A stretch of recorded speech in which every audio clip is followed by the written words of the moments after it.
নমস্কার বন্ধুরা, আপনারা সবাই কেমন আছেন? আশা করি খুব ভালো আছেন। আমিও কিন্তু খুব ভালো আছি। তো চলুন আজ বানিয়ে ফেলি লোটে মাছের ফিশ ফ্রাই। এর জন্য আমি 500 গ্রাম মতন লোটে মাছ নিয়ে নিয়েছি। আর লোটে মাছগুলোকে আমি এইভাবে কেটে নিয়েছি। তো চলুন দেখি কিভাবে কাটলাম। তো মাছের আঁশটা ফেলে নিয়ে পাশের পাখনাগুলোকে ফেলে নিয়েছি। তারপরে মাছের মাথা কেটে পেট বরাবর একটি কাঁচি দিয়ে আমি এইভাবে মাছটাকে চিড়ে নিলাম। তো আপনারা এটা কাঁচি দিয়ে করলেই সুবিধা হবে। তো দেখুন, লোটে মাছের কিন্তু একটিই বড় কাঁটা থাকে, তো সেটা কাটার জন্য আমি পাশে কাঁচি দিয়ে কেটে নিলাম যাতে এই বড় কাঁটাটা তুলতে সুবিধা হয়।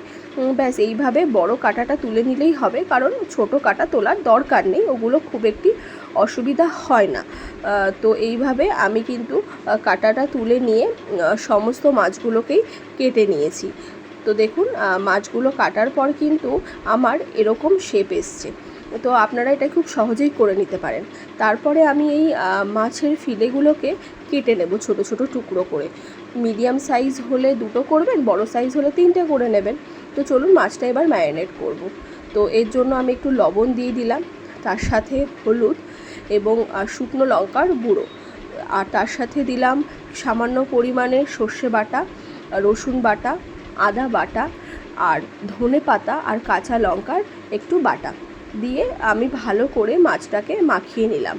আর তারপরে দিয়ে দিলাম লেবু, দিয়ে আমি মাছটা মোটামুটি আধা ঘন্টা পৌনে 1 ঘন্টা মতন ম্যারিনেট করতে রেখে দিলাম।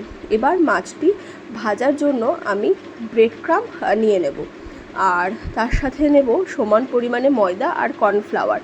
এবার এর মধ্যে আমি একটু লবণ দেব আর একটু লঙ্কার গুঁড়ো দেবো, দিয়ে এটাকে মাখিয়ে নেব, আর তার সাথে 2টো ডিম নিয়ে নেব।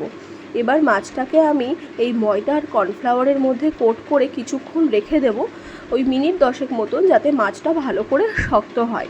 আর তার সাথে আমরা কি করব, মাছটা মানে ফিশ ফ্রাইটা ভাজার জন্য কড়াইতে তেল গরম করে নেব।